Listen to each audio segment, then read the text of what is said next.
using this as a hook. So this talk is with Andre. We are going to talk about what he's been up to. He runs a lead gen agency and a couple other things on the side. He's really cool, a good guy to listen to, and he's been working really hard. He's a hard worker. If you follow him on Twitter, he knows exactly what he's doing. So, yeah, listen in and stay tuned for what's next.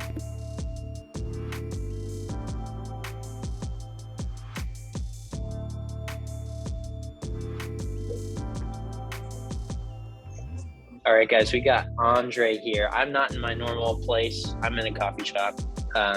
So if you're used to watching these videos, I'm not where I should be. But we're good. We're recording anyway. So how's it going, Andre? You were one of my first interviews, and it was a blast. So tell us, like, what you do for the people who didn't see that original one. Yeah, no, that's so cool, man. You're just telling me it's almost been like a year since last we talked, which is crazy because it does not feel that long. But yeah, I just run an agency business, and I help others to start their own, and just do a lot. I basically sell things on the internet, to put it really simply. And I'm just here to have good conversations with guys like yourself.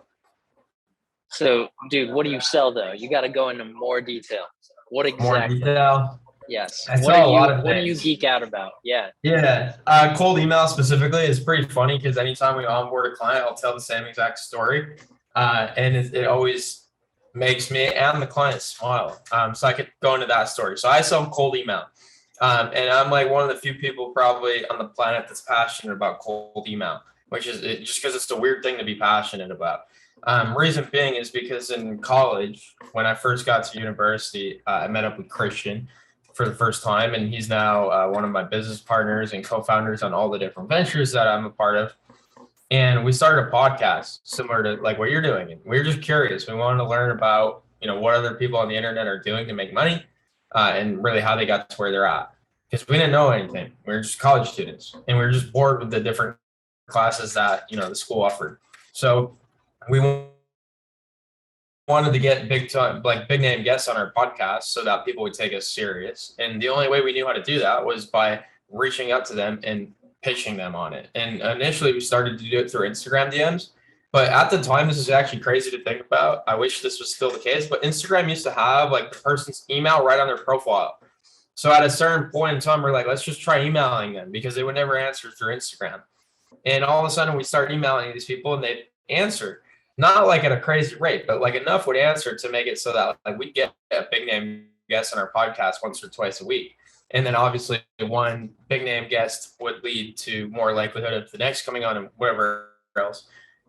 So like we fell in love with cold email because it's what got us started, and it created these really cool opportunities for us to speak with people that we've never met, and have a podcast with them. And that got us thinking, like, what else can this be used for? Like, it was just very powerful. Christian specifically fell in love with like the power of like using words to get people to do things. And I really fell in love like with the system of it all and how can you do it at scale and without really having to sit there and type up the emails to send it.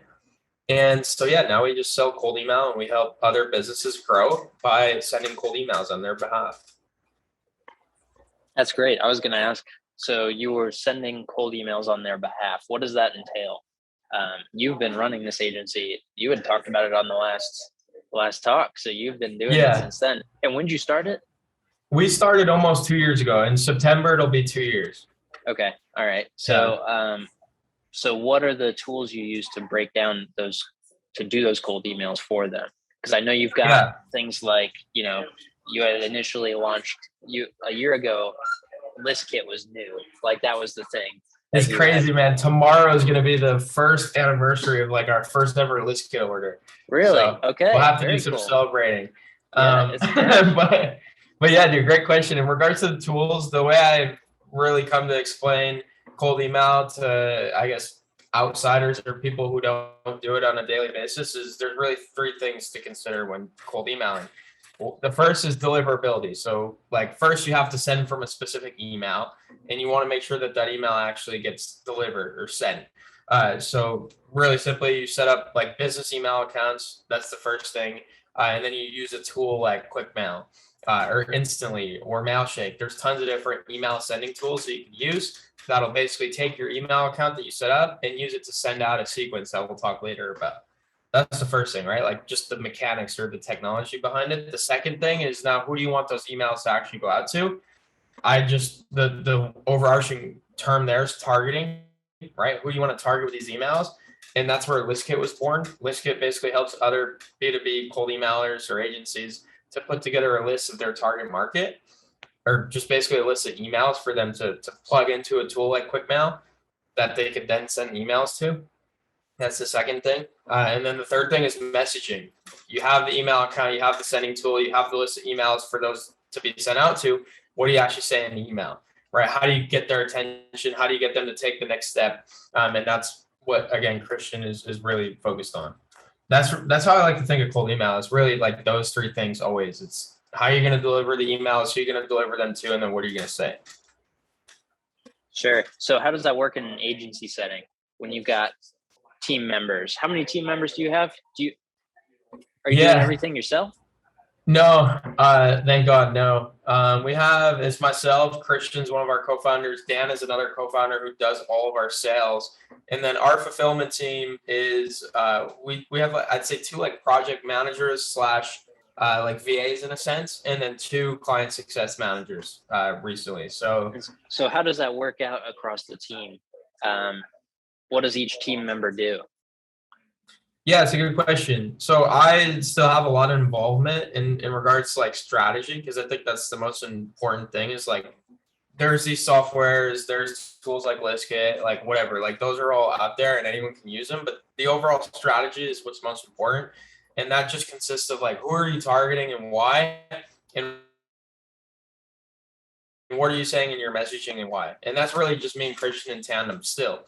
That really oversees that side of it. So that's the first part. The second part is managing the technology, which we have a team to do that part. And so that's like, I'd say like a project manager, a VA, as many others would consider. And then now that campaigns are going, emails are sending, we're getting replies and results. We need to let the client know about that, and we need to help them to take the reply to a closed deal, right? Because there's still a big gap that needs to be filled, and that's what the client success manager is there for. They're there to help them get or have success from the work that we're doing. So that's really what our team looks like now.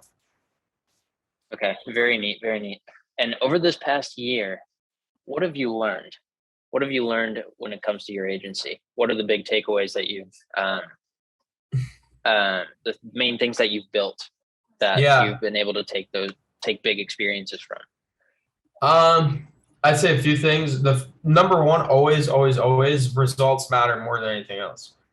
I feel at least in our business or in our line of work, right? Like you could have like the nicest and the best client success team, the best systems and processes, but nobody's going to continue to pay your retainer if they're not seeing a return on their investment, no matter how much they like you. Especially the type of businesses we work with, where they're not just throwing money at us and hoping it works. Like they're relying on us to really help them to grow. So specific to us, at least, results is more important than anything else. And that's why I still keep really heavy involvement. And same as Christian, like, because strategy is what's going to get, what's going to drive results. So results number one, anytime you're selling like a retainer or an agency-esque service, you need to drive ROI. The second piece is simple scales. And I think that ties directly into the first point. Like the best way to get results is to keep things simple. Because the more variables that are out there that determine results, the harder it's going to be to get results consistently. And so a change that we made in the last year since last we talked was we used to sell like an omni-channel outreach system where we would do email and we would also do LinkedIn. And we thought that by adding LinkedIn steps, we'd be able to get more results because we'd be reaching prospects on two different channels. So if they're not active on email, they'd be active on LinkedIn.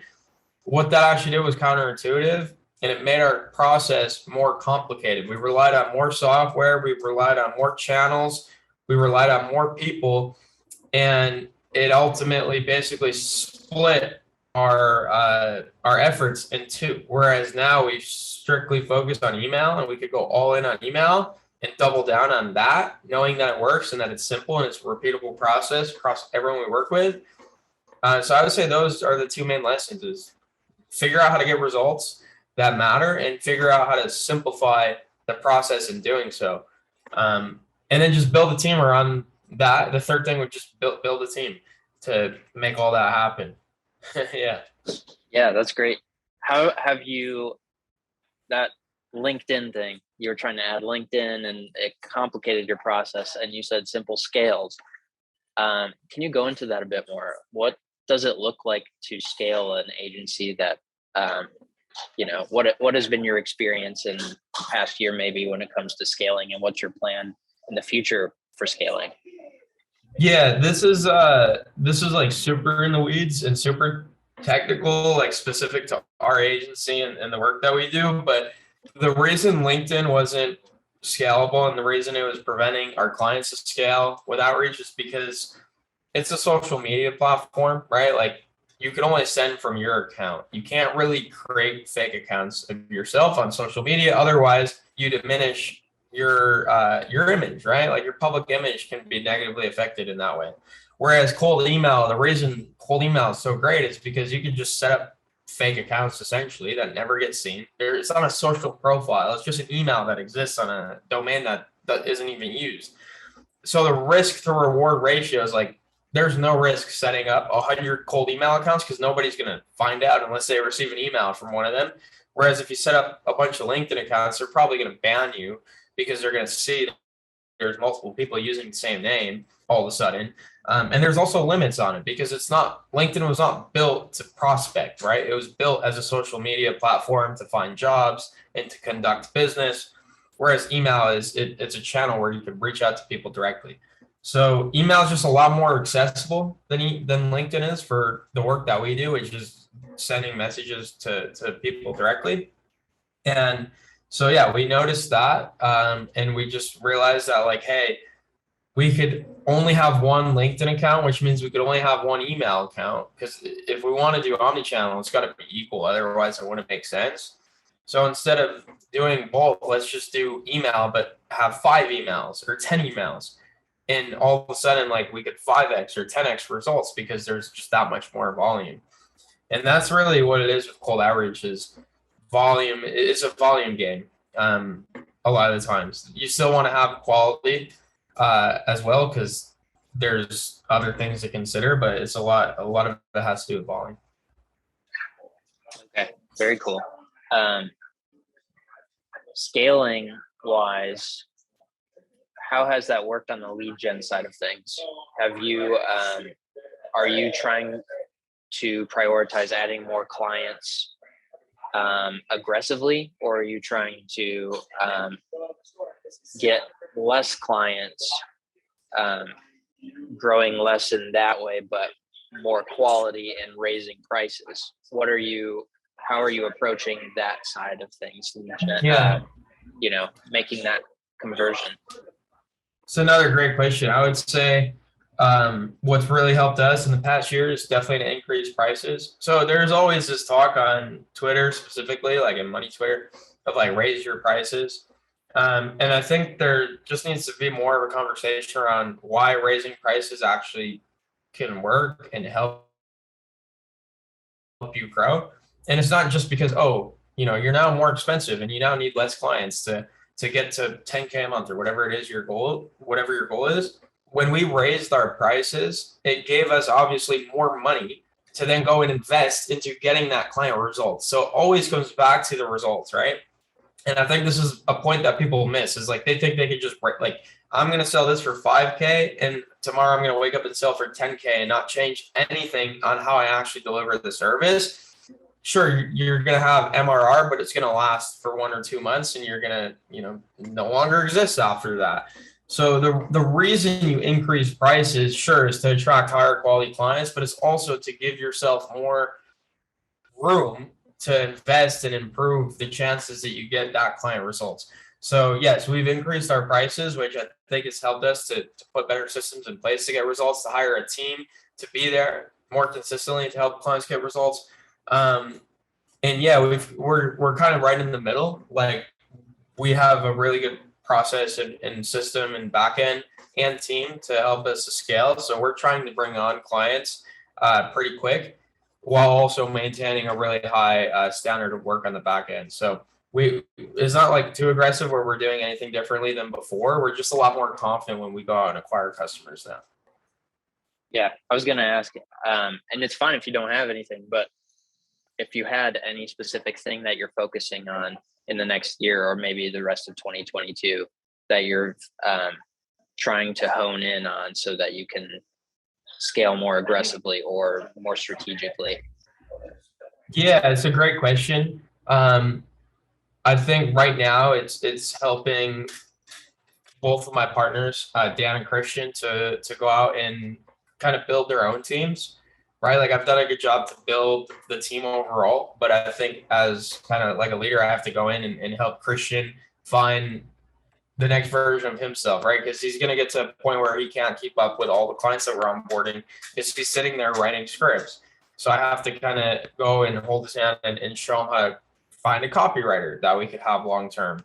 And then same with Dan, right? He does sales. At some point, his calendar is going to be full, and people are still going to want to get on a call with us, and there's not going to be any availability. So we have to then go find another closer or someone else to add to our sales team. So that's one thing that I'm focused on is helping those guys go out and build a team of their own, essentially. And then I think another piece is really just focusing on results, because what I've found is the more consistently we get results for clients, the easier it is to upsell those clients into bigger packages.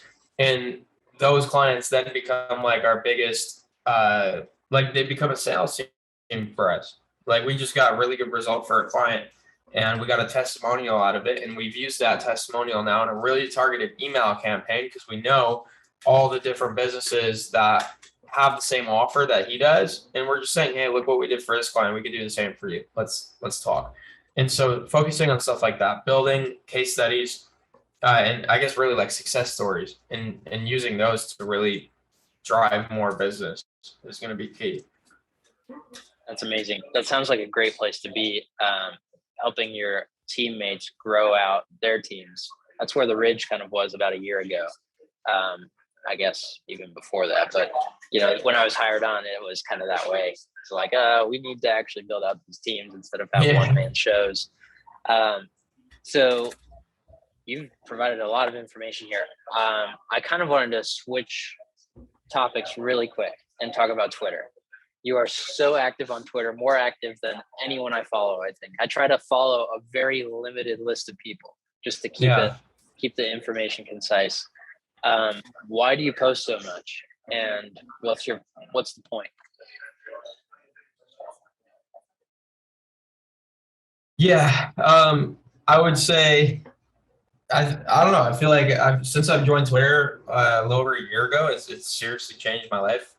It's brought people into my life. It's brought opportunities into my life, and I don't want that. Yeah, go ahead.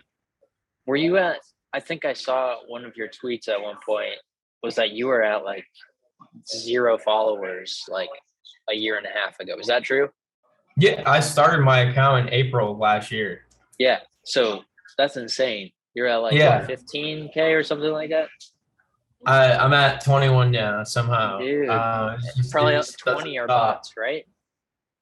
What's that? 20 are bots. Yeah. Probably. Elon would probably agree. Yeah. But yeah, go into that. Like, why are you posting so much, and how's that benefited you, if any? Yeah, just because when I post, good things happen. And since we've joined Twitter, that's really been, I guess, like the moment in time in like the past few years, at least in my life, where things have really changed. Like I said, opportunities, people have come into my life as a result of just being on Twitter. And so if it's really a simple concept that if I just post content on Twitter, it's just going to continue. Like the opportunities and the people are just going to continue to come into my life. And all I have to do is sit behind the screen and share what I'm learning, which is a passion of mine anyways. Like I'm sitting on here rambling about like the most niche stuff because I do it every day. And I feel like anyone can relate. Like a lot of us, we work from home or we have like a really personal workspace. And so like we're very secluded from the world. And because this is a big part of our lives, like we're super passionate about it, and we're wanting to share with other people like what it is we do, what it is we know how to do. And so I just kind of exert that on the Twitter, and it's attracted an audience and a following. And we've seen, other people take that advice and go and start their own business and have opportunities of their own come into their life. But I think what gives me the most energy is the in-person meetups. So like, for example, this week, two guys that I met on Twitter, actually through the list kit launch, that were inspired to start an agency, are now at like 20 or 30K with their agency a year later. They're from London, and now they're staying with us here in Tampa for a week. And it's just like crazy to me to think about that, like from the other side of the world. And then this weekend, we're going to have like 16 people that are just meeting us up in Tampa to hang out and just want to meet us. And that's going to give me a ton of inspiration and motivation to just continue doing what I'm doing. And that's just in the past year since I've started. So I just can only imagine where else this is going to take me. And so, yeah, the trade-off of just sitting behind Twitter and spending quality time on there and actually giving people the time of day to talk and answer DMs and comments, the trade-off is the best ROI, right? Yeah, totally. That's all I got, man. And honestly, I just wanted people to kind of see you again and just get to know you, who you were. It's been pretty good. Just like, it's been like 20, 25 minutes, and like you've given who you are and all of that, what you do, and that you know what you're doing. And I love that. Is there anything else you'd like to share, if anything? What was the last part? Is there anything else you'd like to share, if anything? Not really. I feel like I still have a lot to learn, and I'm right in the middle of my journey, which is cool to think about. So someone reached out to me. Two things, I guess, I'll leave you with. The most common questions I get is like, what advice would you give to someone who's just starting out? The way I answer that question is pretty simple. Is like, consistency is really like the biggest secret to winning, right? Like on Twitter, I've just consistently put out a stupid amount of content. And like you said, like you see me all the time on there. There's not like a week where I'm like, I don't feel like it, I'm going to take the week off. Like I've been there since I've started the account. And I think that's why I've grown the way that I've grown. And I apply that same methodology to everything I do.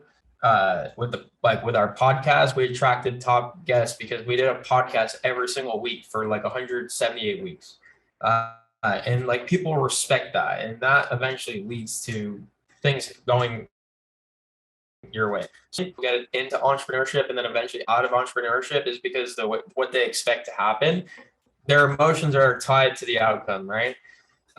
Like if I do this for 3 months, I want to be financially free, or I want to be at 10K a month. And if that doesn't happen, they quit.